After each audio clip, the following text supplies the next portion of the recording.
మీ కన్మే నామానికి స్తోత్రం. అబ్రహాం ఇస్సాకు యాకోబుల దేవా, ఈ ఉపవాస కోటంలో తండ్రి నీ ప్రజలైన వారితో మీరు మాట్లాడమని యేసయ్య నామంలో అడుగుతున్నాం తండ్రి, ఆమేన్. క్రీస్తునందు ప్రియమైన సహోదరి సహోదరులారా, మనందరికీ తెలిసినటువంటి వాక్యము యోనా గ్రంథము 3వ అధ్యాయము. యోనా గ్రంథం 3వ అధ్యాయం మొదటి నుంచి చదవండి, పురాణ బైబిల్ తెలిసిన వారు. యోనా గ్రంథము 3వ అధ్యాయము మొదటి నుంచి మనం కానీ చూసినట్లయితే, అంతటా యెహోవా వాక్కు 2వ మారు యోనాకు ప్రత్యక్షమై సెలవిచ్చినదేమనగా, నీవు లేచి నినివే మహాపురమునకు పోయి నేను మీకు తెలియ సమాచారము దానికి ప్రకటన చేయము. హల్లెలూయా. క్రీస్తునందు ప్రియమైన సహోదరి సహోదరులారా, ఇక్కడ మనం కానీ చూసినట్లయితే యోనా గ్రంథం 3వ అధ్యాయము మొదటి 2 వచనాలలో దేవుడు యోనాతో మాట్లాడుతున్నారు. మనకి ఈ సందర్భం అర్థం కావాలంటే మొదటిగా అసలు మనకి యోనా సంగతి మనకి అర్థం కావాలి. యోనా ఎవరు అని మనం కానీ చూసినట్లయితే, ఇతడు ఇశ్రాయేలీయుడు. యెహోవా వాక్కు అమిత్తయి కుమారుని యోనాకు ప్రత్యక్షం ఎలాగ సెలవిచ్చినని యోనా 1వ అధ్యాయంలో చూస్తాం. అయితే ఈ యొక్క యోనాకి నినివే ప్రజలకి మారు మనసు పొందండి చెప్పటం ఆయనకి ఇష్టం లేదు. అర్థమైందా? యోనాకి ఈ నినివే పట్టణం యొక్క నాశనం గురించి దేవుడు చెప్తే వారు నాశనమై పోవాలనే మనసులో ఆయన అనుకున్నాడు. కానీ అక్కడికి వెళ్ళి ఈ వార్త చెబితే వాళ్ళు ఎక్కడ మారు మనసు పొందుకొని రాబోతున్న శాపము వారు పొందుకోకుండా వారు తప్పించుకుంటారనేసి యోనా ఏం చేశాడు? చెప్పకుండా ఉన్నాడు. అసలు మనకి యోనా గ్రంథం అర్థం కావాలంటే దీన్ని ఒక కథలాగా చెప్తాను. యోనా అనబడిన వ్యక్తి ఉన్నాడు. ఇతడు యోనాకు మాటకు అర్థం ఏమిటంటే పావురం. ఏంది? పావురం. పావురంలో ఈ పక్షులు మనగా చూసినట్టు కాకిని కానీ, గద్దను కానీ, పిచ్చుకలు కానీ, రామచిలకలు కానీ, ఒకవేళ కోడి కూడా పక్షి చేతిదే, కాకపోతే దాని తొడలు గట్టిగా ఉన్నది, ఎగరలేదు. వీటికి వాటిని కోసినప్పుడు వాటిల్లో ఏముంటుందంటే చేదు ఉంటుంది. ఏముంటుంది? చేదు ఉంటుంది. చికెన్ కొట్టులో మీరు కటింగ్ చేసేటప్పుడు లోన మొత్తం చేసినప్పుడు పచ్చగా ఉంటుంది చేదని. అన్ని పక్షుల్లో ఈ చేదు అనేది ఉంటుంది. చేదు దేనికి సాదృశ్యం అంటే పాపానికి సాదృశ్యం. దేనికి సాదృశ్యం? పాపానికి సాదృశ్యం. అయితే అన్ని పక్షులకి చేదు ఉంటుంది, కానీ గువ్వకు కానీ పావురానికి ఈ రెండిట్లో ఏముండదు? చేదు అనేది ఉండదు. యోనా కూడా ఆ మాటకు అర్థం ఏమొస్తుందంటే పావురం అనేసి వస్తుంది. హల్లెలూయా. అయితే యోనాన్ని దేవుడు ఎక్కడికి వెళ్ళమని చెప్పాడు? నినివే పట్టణానికి వెళ్ళమని చెప్తే యోనా దానికి నిరాకరించి ఎక్కడికి ఎక్కాడు? ఆయన ఒక ఓడ ఎక్కాడు. ఆ ఓడ ఎక్కడికి వెళ్తుంది? తర్షీష్ అనే పట్టణం వెళ్తుంది. తర్షీష్ పట్టణం దేవుడు ఎక్కడ ఉన్నదంటే అదే ఇంగ్లాండ్. అయితే యోనా ఎందుకని అక్కడికి వెళ్ళలేదు? దేవుని మాటకి ఎందుకు అవిధేయత చూపెట్టాడు అనేసి అందరు పాస్టర్లు ఏం చెప్తారంటే, యోనాకి దేవుడి మీద దేవుని లెక్క చేసే విధానం లేదు, యోనా తిరుగుబాటుదారుడు అనేసి అందరూ అంటారు. అసలు చరిత్ర మనం కానీ చూసినట్లయితే దేవుని బిడ్డలారా, యోనా ఎలాంటి వాడంటే చిన్నప్పుడు ఈ ఇశ్రాయేలీయుల ప్రజల్ని అష్షూరు చక్రవర్తులనే వారు బానిసలుగా తీసుకొని వెళ్తారు. అంటే ఇప్పుడు మనం ఉన్నాం, మనం మన కళ్ళ ముందు మన అమ్మా నాన్నల్ని, మన అక్క చెల్లెల తోబుట్టుల్ని పక్కన ఊరులు వచ్చి కొట్టి వాళ్ళని ఈడ్చుకొని పోతే వారి మీద మనం కక్ష పెట్టుకుంటాం కదా. సేమ్ ఈ యోనా గారు చిన్నపిల్లోడు కాలంలో అష్షూరు చక్రవర్తి వారు ఉన్నారు. ఈ అష్షూరుల ప్రజలే నినివే ప్రజలు. అర్థమైందా? వీరేం చేశారు? ఇశ్రాయేలు ప్రజల్ని చెరగా తీసుకొని వెళ్ళారు. ఎందుకని? వీరు నడుస్తున్న ఆ చెడు నడతను బట్టి దేవుడు వారిని ఏం చేశారు? ఇశ్రాయేలు ప్రజల్ని శిక్షించాడు. దేవుడు ఎందుకు శిక్షిస్తాడంటే, దేవునికి ఆయన ఒక ధర్మశాస్త్రాన్ని ఎవరైతే చేయకుండా ఉంటారో, ఆయన చెప్పిన మాటను ఎవరైతే వినకుండా ఉంటారో, ఆయన ఏం చేస్తాడంటే శిక్షిస్తాడు. అయితే తన సొంత కుమారుణ్ణి మనం ఏం చేస్తాము? కోపం వస్తే వాళ్ళని కొడతాం, దండిస్తాం, మరలా వెంటనే దగ్గరకు తీసుకుంటాం. నువ్వు నా మాట వింటలేదని పేట చేసి చచ్చేటట్టు కొడతావా? కొట్టం. అట్టనే దేవుని ప్రేమ కూడా అంతే.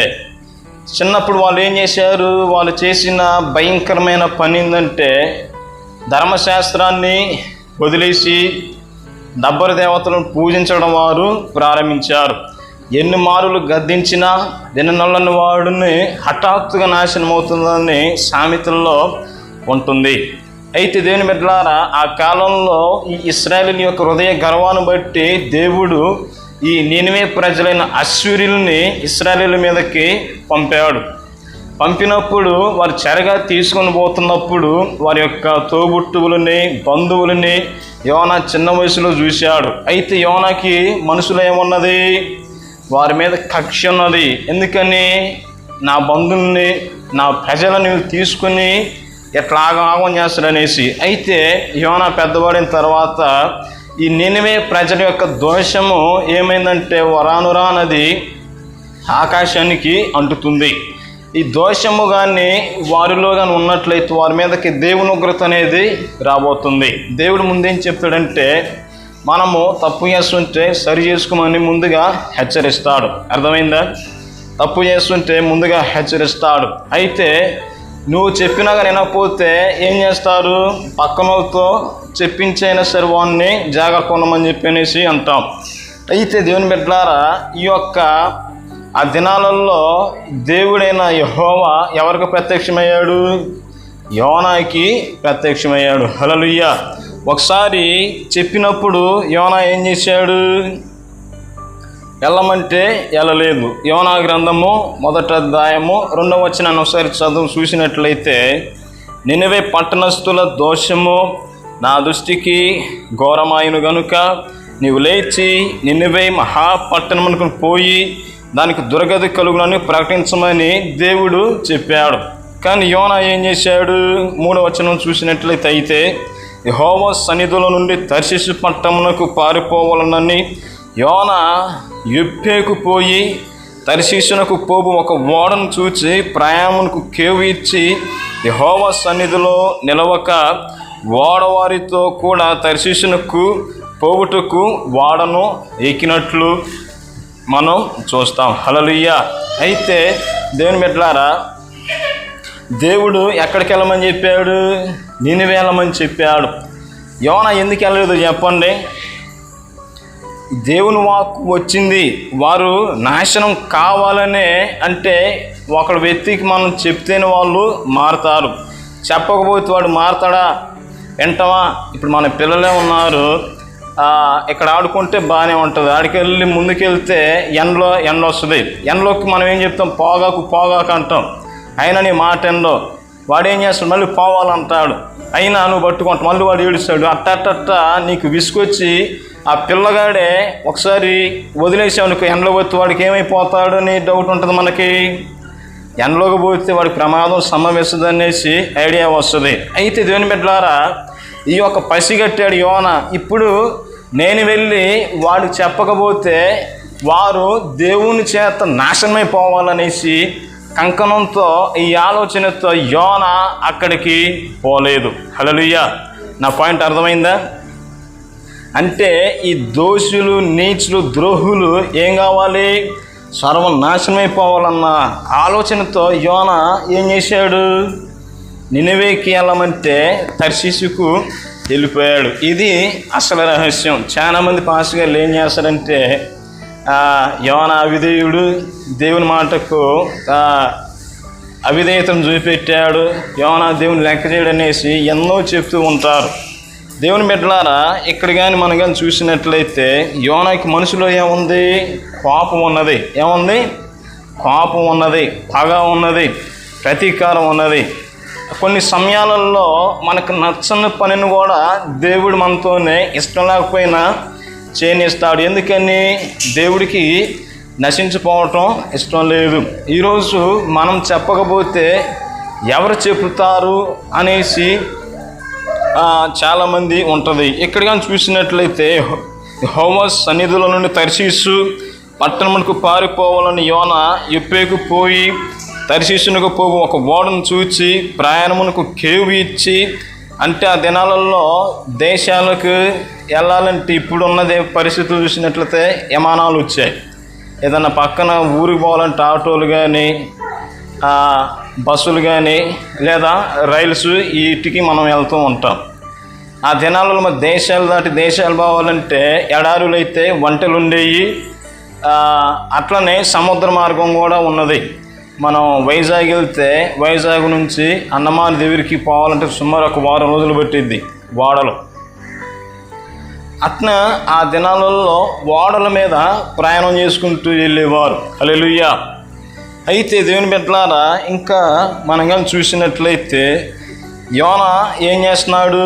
ఈ సముద్రంలో ఎప్పుడైతే అది ఎక్కి ప్రయాణం చేసినప్పుడు దేవుని చిత్తానికి వ్యతిరేకంగా వెళ్తున్నప్పుడు జరిగినప్పుడు పరిస్థితి ఏంటంటే ఈ యొక్క సముద్రంలో ఏం లేచింది? అలజడి లేచింది. హల్లెలూయా. సముద్రము ఇంకా ఓడని బద్దలు కొట్టేటట్టు అలలు వచ్చి ఏం చేస్తున్నాయి? భయంకరమైన పరిస్థితికి వచ్చేసింది. ఎంత భయంకరమైన పరిస్థితి వచ్చినా అన్ని స్విచ్లు వేసాము. అంత పరిస్థితులు వచ్చినా యోనా ఏం చేస్తున్నాడు?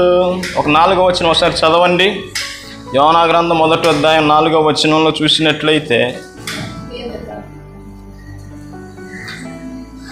అయితే యెహోవా సముద్రము మీద పెద్దగాలు పుట్టింపగా సముద్రమందు గొప్ప తుఫాను రేగి ఓడ బద్దలైపోవు గతి వచ్చినట్టు మనం చూస్తాం.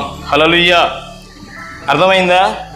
దేవుని చిత్తానికి మనం కూడా ఎప్పుడైతే ప్రతికూలంగా నడుస్తామో మనల్ని బట్టి మన కుటుంబీకులకి ఏమొస్తుంది? ప్రమాదం అనేది వస్తుంది. మనల్ని బట్టి మన కుటుంబీకులకి ఏం కలుగుతాయి? అపాయం అనేది వస్తాయి. ఈరోజు ఎందుకని కుటుంబంలో శోధనలు, సమస్యలు, పరిస్థితులు, గొడ్డు పరిస్థితులు ఎందుకు వస్తున్నాయి అంటే దేవుని చిత్తానికి మనం ఏం చేస్తున్నాము? యాంటీగా, వ్యతిరేకంగా మనం నడుచుకుంటున్నాం అనేసి మనము గ్రహించుకోవాలి. ఇంకా మనం చూసినట్లయితే ఈ యొక్క సముద్రం మీద ఎవరు పుట్టించారు పెద్ద గాలి? దేవుడే పుట్టించినట్లు మనం చూస్తాం. ఈ తుఫాన్లు పడటానికి కానీ, సముద్రాలు పొంగటానికి కానీ, సునామీలు రావటానికి కానీ దాని అంతటి కారకులు ఎవరు? దేవుడు. ఎందుకని ప్రపంచ నల్లకోళ్ళను సృష్టిస్తుందంటే భూమి మీద దోషులు, ద్రోహులు అందరూ ఏమయ్యారు? అత్యధికంగా అయిపోయారు. హల్లెలూయా. ఇక్కడ 5వ వచనంలో చూసినట్లయితే, కాబట్టి నావికులు భయపడి ప్రతి వాడును తన తన దేవతను ప్రార్థించి ఓడ చులకన చేటుకై అందులోని సరుకులను సముద్రములో పారవేసిరి. అప్పటికి యోనా ఓడ దిగువ భాగమునకు పోయి పండుకొని గాఢ నిద్ర పోయిచుండెననేసి ఉంది. చూడండి దేవుని బిడ్డలారా, ఈ నడి సముద్రంలోనికి పోయింది. ఇంకా వాడగానే ఎక్కువ బరువు ఉంటే మునిగిపోద్దామనేసి అందరూ ఏం చేశారు? వారు నమ్ముకున్న వారి దేవతలకి ప్రార్థన చేస్తున్నారు.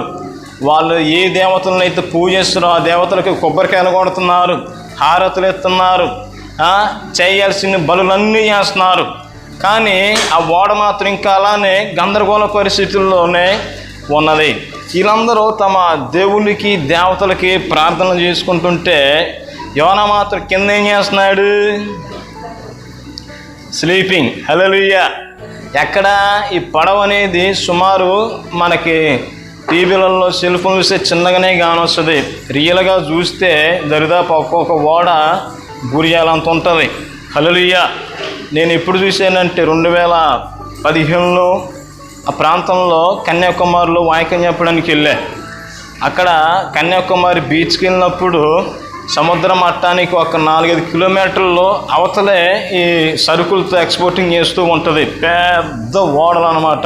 హల్లెలూయా. ఇంకా చూసినట్లయితే దేవుని బిడ్డలారా, ఈ ఓడలు అనేవి సముద్ర మట్టానికి 2-3 కిలోమీటర్లు అవతల ఉన్నప్పుడు ఆ సరుకుల్ని మళ్ళీ తీసుకొని రావటానికి ఏం చేస్తారంటే చిన్న చిన్న లాంచీలు ఉంటాయి. నాగార్జున సాగర్ వెళ్ళినట్లయితే లాంచీలు ఉంటాయి. అలాంటి లాంచీలు స్టీమర్ల మీద వెళ్ళి ఆ సరుకుల్ని పక్క ఒడ్డుకి తీసుకుని వస్తారు. అంత పెద్ద ఓడలో సుమారు అవి 5-6 అంతస్తుల దాకా ఉంటుంది. కానీ యోనా గారు ఏం చేశాడు? కిందకెళ్ళి బజ్జున్నాడు. ఈరోజు ప్రపంచం అల్లకూలం అవుతుంటే మనం ఏం చేస్తున్నాం? క్రైస్తవులుగా ఉండి ప్రార్థన చేస్తున్నావా, నిద్రపోతున్నామంటే 99% చెప్తా అందరూ నిద్రపోతున్నారా లేదా. ప్రార్థనకు వచ్చినప్పుడు చూస్తా మీరు అందరూ మంచివే లేవు, నిద్రపోవట్లేదు. నేను అనేక స్థలాలలో వాక్యం చెప్పడానికి వెళ్ళినప్పుడు వచ్చిన 100 మంది 50 మందిలో 40 మంది నిద్రపోతూనే ఉంటారు. ఆ 10 మంది ఆసక్తిగా మీలాగా ఉంటారు. హల్లెలూయా. ఒక్కొక్కరు అయితే ఇంతే ఊగుతూ ఉంటారు. వాళ్ళ మీద బలులు వన్నాయి, పాములు వన్నాయి, కప్పలు వన్నాయి. దున్నపోతు మీద వర్షం పడితే ఎట్లా ఉండదో అట్లనే ఉంటారు. యేసు రక్తమే జయం. కొద్ది రోజుల క్రితం నాకు ఫోన్ వచ్చింది. అర్ధరాత్రి 12:30 ప్రాంతంలో. అయ్యా నాకు ప్రార్థన చేయండి అన్నయ్య అన్నాడు వాడు. ఏమిరా ఏమైందంటే బాగా తలనొప్పి అవుతుందని అన్నాడు. తలనొప్పి వస్తే మెడిసిన్ వేసుకోవచ్చు కదా అంటే, లేదన్నా నువ్వు ప్రార్థన చేసి నా తగ్గిద్దేనేసి అన్నాడు. సరే చెప్పు ప్రార్థన చేసి ఇంక పడుకో అంటే వాడు పడుకుంటలే. కొంచెం వాక్యం చెప్పవా అంటున్నాడు. ఇప్పుడు ఇటైంది వాక్యం రా బాబా అంటే, లేదన్నా నువ్వు మా ఊరు వచ్చినప్పుడు నువ్వు వాక్యం చెప్తున్నప్పుడు నాకు నిద్ర అవుతుంది అన్న అనేసి అంటున్నాడు. అంటే ఇప్పుడు నేను అర్ధరాత్రి 12:30 1 గంట వాడు వాక్యం చెప్తే నిద్రపోవాలి. కొంతమందికి నా వాక్యం కూడా ఎలా ఉంటుంది? జోలపాటలాగా ఉంటుంది అన్నమాట. హల్లెలూయా. దేవుని బిడ్డలారా చూడండి, యోనా పరిస్థితి ఏంది? పైన వాడ మొత్తం గందరగోళం అవుతుంటే యోనా మాత్రం హాయిగా నిద్రపోతున్నాడు. ఆ కింద చూసినట్లయితే ఇంకా కింద కానీ ఎవరన్నా బండ అంటే సముద్రంలో ఇంకా బరువు ఉందేమో కింద ఎవరన్నా మనుషులను కింద కూడా దిగొచ్చి చూస్తే అందరు లేచి ప్రార్థన చేసుకుంటున్నారు. వాళ్ళ కాడ ఉన్న పెద్ద పెద్ద సరుకులు రవాణా ఎక్స్పోర్టింగ్ చేసి అన్నీ ఆ సముద్రంలోనే వేస్తున్నారు. కానీ ఒక్కడు మాత్రం హాయిగా నిద్రపోయి నాకేమంటున్నట్టు. హల్లెలూయా. ఇక్కడ కానీ చూసినట్లయితే 6వ వచనం, యోనా గ్రంథం 1వ అధ్యాయం 6వ వచనం చూసినట్లయితే, అప్పుడు ఓడనాయకుడు అతని యొద్దకు వచ్చి, ఓయ్ నిద్రపోతా, నీకేమీ వచ్చినది? లేచి నీ దేవుని ప్రార్థించుము, మనము చావకుండా దేవుడు మన యందు కనికరించనేమో అని నట్టేసి మొదటిగా చూస్తాం. దేవుని బిడ్డలారా చూడండి, ఒక అన్యుడు ఒక క్రైస్తవునితో ఏమంటున్నాడు? ఓయ్ నిద్రపోతా అంటే మన బైబిల్లో స్పష్టంగా అలాంటివి రాస్తే ఫీల్ అవుతారు అనేసి సంస్కృతంలోనే రాశారు. ఒరిజినల్గా చూసినట్లయితే ఏయ్ అనేది గట్టిగా కేకబెట్టి అతన్ని లేపినట్టు మనం చూస్తాం. ఆ దెబ్బకి యోనా ఏం చేశాడు? ప్రార్థన చేసిండా? చేయలే. చూడండి విచిత్రం. నీ దేవుని ప్రార్థన చేయరంటే చేయట్లేదు. ఏమని సమాధానం చెప్తున్నాడు? అంతలో ఓడవారు ఎవరిని బట్టి ఇంత కీడు మనకు సంభవించినది తెలియటకై మనం చీట్లు వేతం రండి ఒకరితో ఒకరు చెప్పుకొని చీట్లు వేయగా చీటి యోనా మీదకి వచ్చినట్లు 7వ వచనంలో ఉన్నది. చూడండి, ఓడ కేవ్ ఉంటుంది కదా, టికెట్, ఆ కేవ్ని కొన్నప్పుడు ఎంతమంది ఎక్కారన్న లిస్ట్ అనేది వాళ్ళ దగ్గర ఉంటుంది. ఆ పేర్లన్నీ వాళ్ళు రాసుకుంటారు. ఈ ఓడలో ఎంతమంది అయితే ఎక్కుతారో వాళ్ళందరి పేర్లు ఆ యొక్క లిస్టులోనే ఉంటాయి. హల్లెలూయా. అయితే ఆ దినాలలో ఏం చేసేవాళ్ళంటే ఎవరు దోషులుగా ఉంటారో వాళ్ళందరి పేర్లు ఏం చేసేవాళ్ళు? చీట్లు వేసుకునేవారు. ఇప్పుడు మీరు సీట్ పాటలు వాడతారు కదా, సీట్లు వేసుకుంటే వస్తున్నట్టు ఇదంతా బైబిల్ నుంచే వచ్చింది. హల్లెలూయా. అపోస్తుల కార్యాలు మన 1వ అధ్యాయంలో కానీ చూసినట్లయితే చీట్లు వేసుకున్నట్లే ఉంటుంది. ఒకసారి నాకు ఒక పరీక్ష ఎదురైంది ఈ సంవత్సరమే. ఒకరోజు 2 ప్రోగ్రాలు వచ్చాయి, 2 శుక్రవారం ఇలాంటి ఫాస్టింగ్ ప్రార్థనలోనే. ఒకటి పేడ శనగల్ల, రెండవది గొట్టి ముక్కల. అటు పాస్ గారు పిలిచాడు, ఎక్కడ ఈ పాస్ గారు కూడా పిలిచాడు. ఇప్పుడు నేను ఇద్దరికి వెళ్ళి ఎట్లా వెళ్ళాలి? ఆయన పిలిస్తే ఈయన ఫీల్ అవుతాడు, అడిగిపోతే మళ్ళీ అతను ఫీల్ అవుతాడు. వీళ్ళిద్దరు మనసును నొప్పించకుండా నేను ఒక్కకెళ్ళే పోవాలి. అప్పుడు నేనేం చేశానంటే గురువారం రాత్రి పేడ శనగల్ల గొట్టు మొక్కలు అనే సీటీ రాసుకున్నాను. నా దగ్గర అది ప్లాస్టిక్ లాంటిదో బాల్ లాంటిది, దాన్ని అట్టెట్టెట్ అనేసి కళ్ళు మూసుకునేసి రక్తం చేయని తీసా. ఏమొచ్చింది? గొట్టి మొక్కలు వచ్చింది. అయ్యగారు నాకు ఎట్ట ఫోన్ వచ్చింది, అటు వెళ్తున్నానని ఏమనుకోగానేసి ఆడికి వెళ్ళిపోయా. హల్లెలూయా. అట్టనే ఈ సీట్లేగానే ఎవడి పేరు మీద వచ్చింది? యోనా పేరు మీదనే వచ్చింది. ఇంకా చూసినట్లయితే దేవుని బిడ్డలారా 8వ వచనంలో, కాబట్టి వారు అతను చూచి, ఎవరిని బట్టి కీడు మాకు సంభవించునో, నీ వ్యాపారం ఏమిటో, నీవెక్కడి నుండి వస్తున్నావు, నీ దేశమేదో, నీ జనమేదో, ఈ సంగతి అంతే మాకు తెలియజేయమని ఈ నాయకులు అడిగినప్పుడు యోనా అప్పుడు చెప్తున్నాడు. అతడు వారితో ఎట్లా, నేను హెబ్రీయుడును, సముద్రమునకు భూమికి సృష్టికర్త అయిన ఆకాశమందుండు దేవుడినై ఉన్న యెహోవాయందు నేను భయభక్తులు గలవాడనై ఉన్నాననేసి అంటున్నాడు. అయితే దేవుని బిడ్డలారా, ఆ తర్వాత కింద వచనాలన్నీ మీరు చదువుకోండి, సమయం లేదు. దేవుని బిడ్డలారా, మనం కానీ చూసినట్లయితే యోనా తన గురించి తాను ఏం చేసుకున్నాడు చెప్పుకొని, అసలు ఈ కారణం రావటానికి కారణం ఏందిరా బాబు అంటే, దేవుడు నన్ను నినివేకి వెళ్ళమంటే నేనేమో ఈ తర్షీష్కి ఎక్కడానికి వచ్చాను, ఆ ప్రజల మీదకి ఒక శాపం పాపం అనేది వస్తుంది, నేను వెళ్ళి వారికి సువార్త చేతి వారు మారు మనసు పొందుతారు, అయితే వారు చచ్చిపోవాలనే కోరికతో నేనున్నాను, దేవుడు వారు నాశనం చేయాలనేసి ఉన్నాను, అందుకే నేను అడుగుపోకుండా ఇటు ఎక్కానంటే, అందుని బట్టే మనకి సంభవించిందని అంటే మేమేం చేయాలరా నాయనంటే, ఏమీ లేదు, మీరు అందరూ పట్టుకొని ఆ సముద్రంలో నిసిరేయండి అనేసి అన్నాడు. చూడండి, యోనా అనేది దూకొచ్చుగా, ఇప్పుడు ఆడికి పోవటం ఇష్టం లేదు. ఇప్పుడు యోనాను బట్టే భయంకరమైన శ్రమలు వచ్చాయి. ఎంత చేసినోడు అందులో దూకితే ఏమైంది చెప్పండి? దూకితే ఆత్మహత్య. అదే మరి వాళ్ళు చంపితే ఏమైంది? అది హతసాక్షి అయిపోతాడు. యోనా ప్లేన్ చూడండి. అయితే దేవుని బిడ్డలారా, ఓడ నాయకుడికి అందులోనికి ఎక్కినప్పుడు అతనికి చంపినా కానీ అతను అడిగేవారు ఉండరు. అలాంటి రైట్స్ ఓడ నాయకుడికి ఉంటాయి. ఎందుకంటే దేవుని బిడ్డలారా, ఇప్పుడు మనం పరిస్థితుల్లో చూసినట్లయితే, ఇప్పుడు మనం ఒక కత్తితో పొడితే ఏమైంది చెప్పండి? ఒకరిని మర్డర్ చేస్తాం, అదేమవుతుంది? మనం చంపితే హత్య అవుద్ది. అదే ప్రభుత్వంలోనికి పట్టించేసి ప్రభుత్వంలో వాడిని ఉరితీస్తే ఏమైద్ది? అది శిక్షకే పరిహారం అయింది. అర్థమైందన్నమాట. మనం పొడిస్తే వాడు చేస్తాడు, అక్కడ శిక్ష వేసినా కానీ వాడు చేస్తాడు. వాడికే వాడు ఆ ప్రభుత్వం కింద చచ్చిపోస్తే దానికి నష్టపరిహారం ఏమి ఉండదు. మనం చంపి ఉంటే ఆ దోషం మన మీద పడిద్ది. హల్లెలూయా. అట్టనే ఓడ నాయకుడు కూడా ఎలాంటి అధికారం గలదు. అందుకనే పట్టుకున్న నిసిరేయండిరా అనేసి అన్నాడు. చూడండి, యోనాకి పట్టుదల ఏంది? వారు చచ్చిపోవాలన్న కోరికే ఉన్నది, కానీ యోనాకి అక్కడికి వెళ్ళటం మాత్రం ఇష్టమే లేదు. సరే, అతడి కోరిక మేరకు ఇట్టి పట్టి విసిరేసాడు. పట్టేంత మాత్రాన దేవుడు అతను చంపాడా? కొన్ని సందర్భాలలో మనం చావాలని కోరుకుంటాం, కానీ మనం చావనగా చావం. ఎందుకు? దేవునితో నీకు పని ఉంది. హల్లెలూయా. ఎన్నో ఆత్మహత్యలు చేసుకుంటానికి వెళ్ళినప్పుడు ఊరితాడు తెగిపోయిన వాళ్ళు ఉన్నారు. మందుబాట్లు తాగుదామని పట్టుకుంటుంటే ఆ మందుబాట్లు కూడా మాయమైపోయిన రోజుల్లో చాలా సాక్ష్యాలు ఉన్నాయి నా దగ్గర. హల్లెలూయా. అయితే యోనా ఎప్పుడైతే సముద్రంలో విసిరేయబడ్డాడో, ఎప్పుడైతే నీళ్ళ పడే లోపల పెద్ద తిమింగలం వచ్చేసి, అంటే తిమింగలం మన మీద వాగులో చేపలు అనుకుంటాం కాదు, డాల్ఫిన్స్ అని ఉంటాయి. మీరు మీ దగ్గర ఫోన్లు ఉంటే డాల్ఫిన్స్ అని కొట్టండి, బిగ్ డాల్ఫిన్స్ అని సీ అని. ఒక్కొక్కటి చేప ఎంత ఉండదంటే మన చర్చి అంత ఉంటుంది. హల్లెలూయా.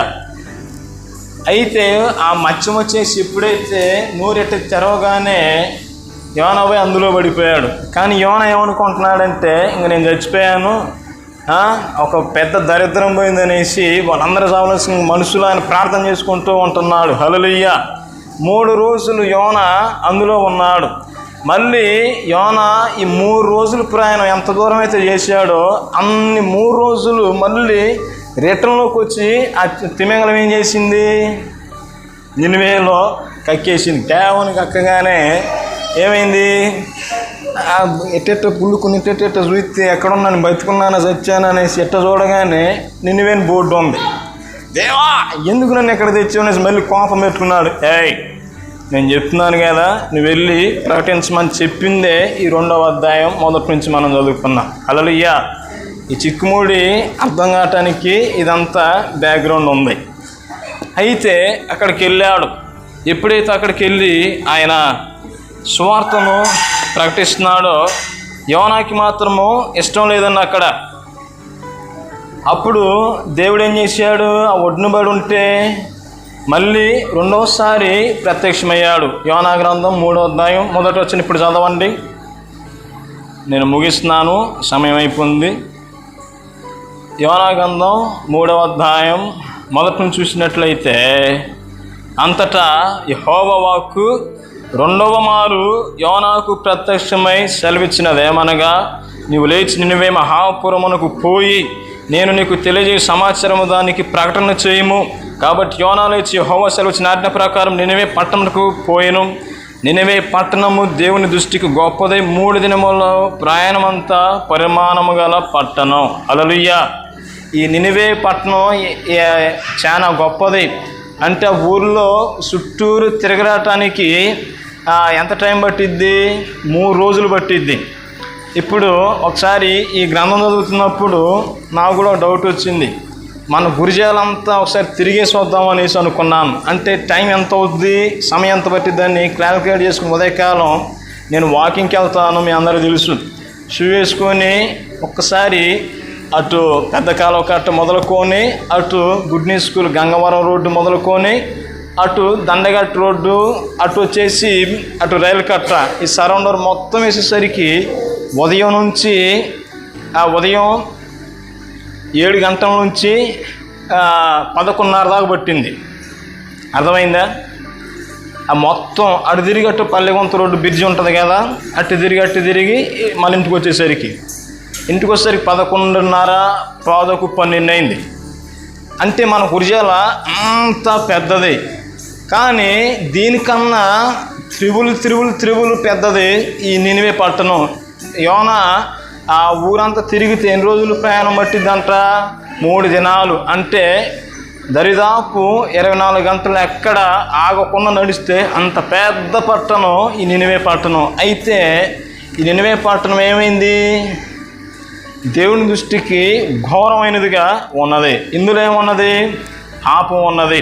ఇందులో ఏమున్నది, దేవుని దృష్టికి అసహ్యమైనవన్నీ ఉన్నాయి. వీరు చేసే అసహ్యతను బట్టి భవిష్యత్తుని గమనిస్తున్న దేవుడు ఏం చెప్పాడు, వీళ్ళు నశించబోతున్నారు, యోనా నువ్వు వెళ్ళి సువార్త పాటించమని చెప్పాడు.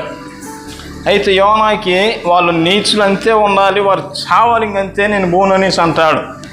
యోనా మొదటిసారి పోయినప్పుడు ఏం చేశాడు, సముద్రంలో పడితే ఆ సేవ తెచ్చి మళ్ళీ ఎక్కేసింది, అది అయిపోయింది. 2వసారి కూడా వెళ్ళి ఇంకా దేవుడు చెప్పిన ప్రకారం 3 దినములంత దినం తిరిగి ప్రకటన చేయగానే మీరు నీచులుగా ఉన్నారు, మార్మోను స్పందనరు అని చెప్పగానే, లేదంటే మీ మీదకి ఉగ్రత వస్తుందనేసి సొదొమ గొమొర్రా పట్టణంలో దిగొచ్చిన ఉగ్రత, నోవాకాలం దిగొచ్చిన జలప్రలయం ఇలాంటివన్నీ వచ్చి మిమ్మల్ని నాశనం అయిపోతారని చెప్పగానే అది ఒకడన్నాడు, ఇదిగో ఎవరు వచ్చి ఒక పెద్ద మనిషి అట్లా చెప్తున్నారు ఏంటంటనేసి వాళ్ళు అట్ట ఆ దేశం అంతా సువార్త పాకిపోయింది. హల్లెలూయా. అప్పుడు ఈ వార్త విని రాజు కూడా ఏం చేశాడు, సింహాసనం మీద లేచి గుడ్డలు దించుకొని బూడిదలో నెత్తిని పోసుకొని జంతువులతో సహా ఉపవాస ప్రార్థన చేశారు. ఈ ఉపవాస ప్రార్థన చేయగానే దేవుడు వీరి మీదకి పంపిస్తున్న ఆ భయంకరమైన ఆ యొక్క పాపాన్ని వారి మీదకి లేకుండా దేవుడు తన మనసును మార్చుకున్నాడు. హల్లెలూయా.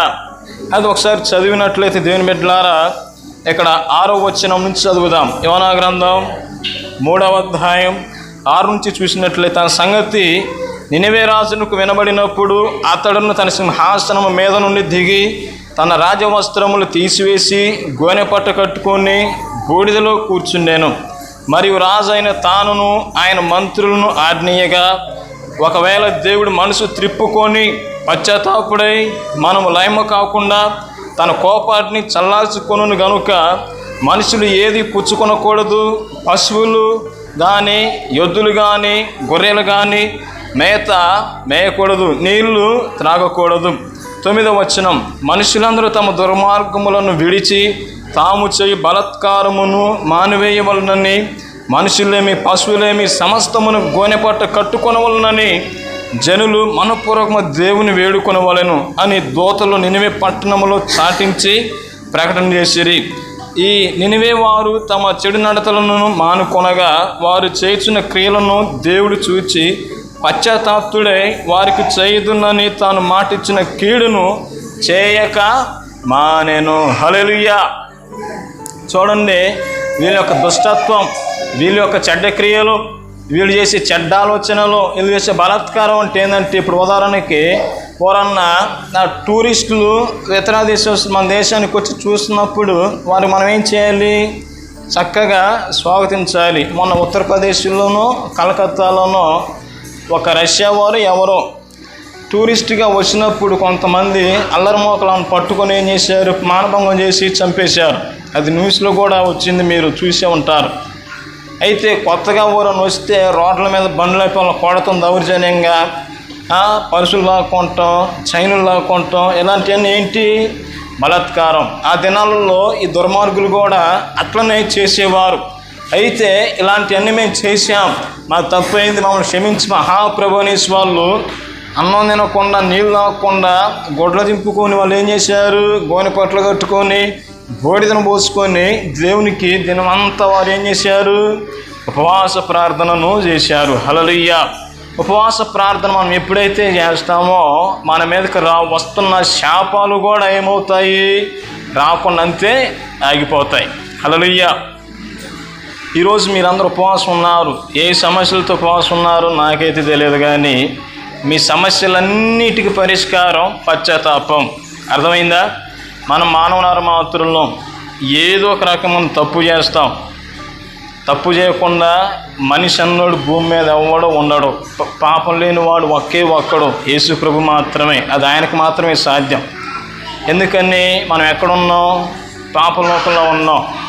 మనం పోరాటం చేయాల్సింది మనుషుల మీద కాదు, మన అంతరంగం మీద మనమే పోరాటం చేయాలి. ఎట్లా? ఉదయం నుంచి సాయంత్రం మీరు పడుకునే లోపు, మీరు పడుకునే ముందు ఒక ఆలోచన చేసుకోండి. ఒక పేపర్ తీసుకొని ఈరోజు నేను ఏమైనా అబద్ధాలు ఆడానా రాసుకోండి. ఈరోజు ఏమైనా బూతులు తిట్టానా రాసుకోండి. ఈరోజు టీవీ వస్తుంది, సినిమా చూసానా, సీరియల్ చూసినా రాసుకోండి. లేదా నా భర్త నేను తిట్టానా, పిల్లల్ని తిట్టానా, ఇతరుల మీద అన్యాయంగా దూషించానా, అలాంటివన్నీ రాసుకోండి. రాసుకొని నేను ఎట్లా చేశాను, నన్ను క్షమించి ప్రభు అనేసి మీ మనసులో అనుకొని ప్రార్థన చేసుకుని పడుకోండి. దేవుడు మిమ్మల్ని దీవిస్తాడంతే. హల్లెలూయా. ఇదే రహస్యం. ఇంకెలాంటిది మళ్ళీ మన జీవితంలో రిపీట్ కాకుండా ఈ ప్రకారం మీరు ముందుకెళ్ళి దేవుని సన్నిధిలో మీరు పశ్చాత్తాపంతో ప్రార్థన చేసినట్లయితే, ఉపవాసం ఉండి, యోనా చెప్పాడు, ఇష్టం లేకపోయినా వెళ్ళి చెప్పాడు. ఈరోజు మనం కూడా ఏం చేయాలి? దేవుడు ఏం చెప్పాడు మనకి? మీరు సర్వలోకానికి వెళ్ళి సర్వ సృష్టికి నా సువార్తను మీరు ప్రకటించండి అనేసి ఆయన అన్నాడు.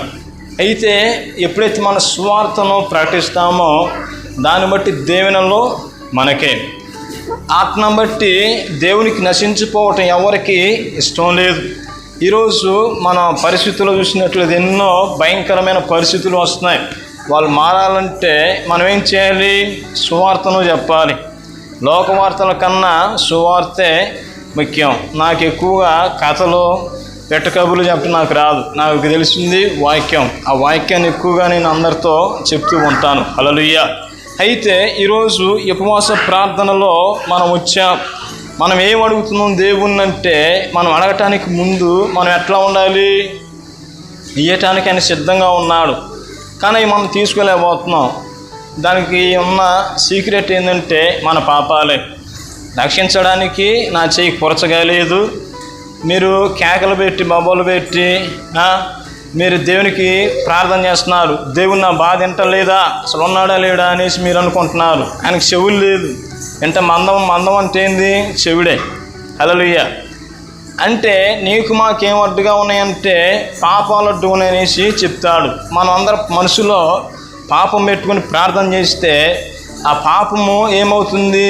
మధ్యలోనే ఆగుతుంది. ఇప్పుడు ఉదాహరణకి ఈ క్యాండిల్లే ఉందనుకోండి, దాన్ని పైకి పోవాలి ఆకాశంలోనికి. నేను ఇసిరేస్తా, అది పైకి పోయిద్దా? ఆ రేకుల దగ్గర కింద పడిద్దా? చెప్పండి, అర్థమవుతుందా? అక్కడే తగిలి కింద పడుతుంది. ఒకవేళ ఇది ఆడ ఇరుక్కుందంటే ఆడే ఉంటుంది. మన ప్రార్థనలు కూడా అక్కడ వరకు వెళ్ళి కిందకు వస్తున్నాయి. ఎందుకని అంటే మనలో ఏముంది? పాపం ఉన్నది. ఈ పాపము అనేది మన మనసుని, మన హృదయానికి అది కనెక్ట్ అయి ఉంది. ఈ కనెక్ట్ అయిన దానిని డిస్కనెక్ట్ మీరు చేయాలి. డిస్కనెక్ట్ మీరు ఎప్పుడైతే చేస్తారో అప్పుడు దేవుని స్వరము, దేవుని దీవెన, దేవుని ప్రసన్నత, దేవుని ఆశీర్వాదం అన్నీ మనకి వస్తాయి. అర్థమైందా? అయితే ఇప్పుడు మనం మనసులో ఒక వ్యక్తి మీద కోపం పెట్టుకుని ప్రార్థన చేసినా ఆ ప్రార్థన దేవుని ఎద్దకు వెళ్ళదు. మత్తయి సువార్త 6వ అధ్యాయంలో ఏమని ఉంటుందంటే, నీవు బలిని అర్పించడానికి వచ్చినప్పుడు నీ సహోదరుని మీద విరోధ భావం మీద ఉన్న ఎడల ఆ బలిని పక్కన పెట్టి నువ్వు వెళ్ళి అతనితో ఏం చేయాలి? సమాధానపడి వచ్చి మళ్ళీ బలి అర్పించమనేసి అన్నాడు. ఇప్పుడు నీ విరోధులతో మన శత్రువులు వాళ్ళు ఉంటారు. మనకు నచ్చిన వాళ్ళు ఎవరో కట్ట మన చుట్టుపక్కలలోనో అవుట్ ఆఫ్లోనో ఉంటారు. వారితో వెళ్ళి మనం ఏం చేయాలి? క్షమాపణ పొందాలి. తిడటం ఈజీయే, కానీ సారీ చెప్పటం చాలా కష్టం. నన్నైతే ఒక పాస్ గారు అన్నాడు, ఒక చోట వాకింగ్ చెప్పేసి వస్తుంటే కూర్చుంటే నేను మీటింగ్స్ బాగా తిరుగుతాను. ఆ పాస్ గారు ఏమన్నాడంటే, ఆయన కూడా పెద్ద ఆయన, నువ్వు ఎలాంటి వాడు అంటే కరేపాకు అలాంటి వాడివి, అందరూ వాడుకొని నేను వదిలేస్తారో, నువ్వు దేని పనికిరావు అనేసి వాడు అన్నాడు. అంటే నేను బాధపడ్డా, వీడెందుకు ఎట్టన్నాను నన్ను కరేపాకు అనేసి. మనుషులు వాడిని తిట్టలేదు, దేవుడు నువ్వు క్షమించునుగా అనేసి బయటకు వచ్చా. అతను ఇంటికి వెళ్ళిన తర్వాత సాగర్ పాస్ గారిని కరేపాగాడు అన్నాను, ఎందుకన్నాననేసి అతడు పడుకున్నా అదే గుర్తొస్తుంది, స్నానం చేస్తున్నా అదే గుర్తొస్తుంది, అన్నం తింటున్నా అదే గుర్తొస్తుంది. నైట్ పడుకుంటాడు కదా, నిద్ర పట్టట్లు అర్ధరాత్రి కూడా నువ్వు తిట్టావు సాగర్ పాస్ నువ్వు కరేపాగాడు అనేసి అదే గుర్తొస్తుంది. 3 రోజుల దాకా అతనికి నిద్ర పట్టలేదు. తర్వాత అతను డైరెక్టర్గా నేను అబ్రామ్ పాస్ గారి ఇంటికి వెళ్ళినప్పుడు ఏం చేశాడంటే నా దగ్గరకు వచ్చి, తమ్ముడా నిన్ను ఎట్టన్నాను దయతో నాకు క్షమించనేసి వాటేసుకొని కాలు కొట్టుకుపోయాడు. వద్దు పర్లేదు, నువ్వు తండ్రి సమానం ఇలాంటివి అనకూడదు, రెండోసారి ఎవరిని అనగాకండి, నాకేం లేదులే, దేనికి క్షమిస్తాలని చెప్పి అనగా నా తర్వాత ప్రశాంతంగా ఉన్నది. అర్థమైందా? అట్లనే మనం ఏం చేయాలి? క్షమాగుణం కలిగి మనం ప్రార్థన చేయాలి. ఎప్పుడైతే ఇలా మనం ఉండి ముందుకు సాగిపోతామో అప్పుడు దేవుడు మనల్ని కరుణిస్తాడు. ఇప్పుడు మన మనసులో కోపం పెట్టుకుని ప్రార్థన చేసామనుకో, ఈ ఆకాశ మండలంలో ఏం చేస్తాయంటే ఫ్యాన్లు తిరుగుతున్నాయి కదా, ఈ ఫ్యాన్లు తిరిగినట్టు దేశం అంతటి మీదకి ఏం తిరుగుతాయి? దెయ్యాలు తిరుగుతాయి. అర్థమైందా? ఈ దెయ్యాలు ఏం చేస్తాయి? మన మనసులో కోపం పెట్టుకుని ప్రార్థన చేస్తే, ఏయ్ ఇదిగో ఆవిడ నా పార్టీ, కోపంతో ప్రార్థన చేసి పట్టుకోండి అనేసి పట్టుకుంటాయి. ఇంకొక వ్యక్తి మీద విరోధం పెట్టుకుని ప్రార్థన చేసామనుకో, ఇదిగో ఆ ప్రార్థన వస్తుంది, పైకి పోవటం వీలుగా ఆవిడకి విరోధం ఉన్నదనేసి పట్టుకుంటుంది. ఇంకొక ప్రార్థన చేసి నువ్వు బూతుడికి ప్రార్థన చేసామనుకో, ఆ ప్రార్థన అదే ఎదుగో బూతుడికి అది నేనే రాను ప్రేరేపించాను పట్టుకుని అనేసి పట్టుకుంటాం. అందువల్ల మనం విసిగిపోతున్నాం. అందువల్ల మనకు ప్రార్థనకి జవాబు రావట్లేదు. వీటన్నిటిని బలిపీఠం దగ్గర మీరు ఒప్పుకొని ప్రార్థన చేయండి. మీ ప్రార్థన ఏమవుతుంది? సువాసన ధూపం వల్లే ఎగురుతుంది. ఎక్కడికో సాంబ్రాణి కడ్డీనో మనం వెలిగిస్తాం. ఆ సాంబ్రాణి కడ్డీని పొగ వస్తుంది కదా, ఎట్లా ఉంటుంది? స్మెల్ మంచిగా ఉంటుంది. లేదా స్ప్రే కొడుతాం. అంటే మీకు అర్థం కావటానికి చెప్తున్నాను. యాజకుని దగ్గరకి యాజకుడు ఏం చేస్తాడు? దేవుని యొక్క మహిమను తేవటానికి సాంబ్రాణి వేస్తాడు. చిన్నపిల్లలు స్నానం చేపించి నిప్పుల బొగ్గుల మీద సాంబ్రాణి వేసి కాపిస్తూ ఉంటాం. దానివల్ల ఏమొస్తుంది? పిల్లలకి హాయిగా నిద్ర వస్తుంది. అవునా కదా? పక్కన వాళ్ళు తీసినా కానీ నిద్ర వస్తుంది. ఈ ప్రార్థన ధూపం ఏమవుతుంది? పైకి వెళ్తున్నప్పుడు దయ్యాలు పట్టుకుంటాయా? రేకులు అంటున్న రేకులు ఆపుతాయా? వాటిని ఎవరు ఆపరు. ఒకవేళ కత్తి తీసుకునే తన్నా కానీ ప్రార్థన ఏం చేయలేదు. మన ప్రార్థన కూడా ఇలా ఉండాలంటే మనం ఏం చేయాలి? పశ్చాత్తాపం ముందుగా చెందాలి.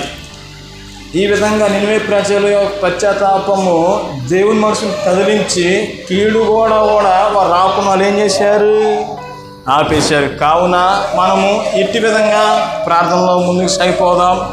దేవుడు మీ అందరికీ ఈ నినివే ప్రజలకు ఇచ్చిన గొప్ప మారు మనసు మీ అందరికీ అనుగ్రహించునుగాక. మీ మొర విని దేవుడు మిమ్మల్ని నిత్యముగా కరుణించునుగాక. ఆమేన్, ఆమేన్, ఆమేన్. హల్లెలూయా.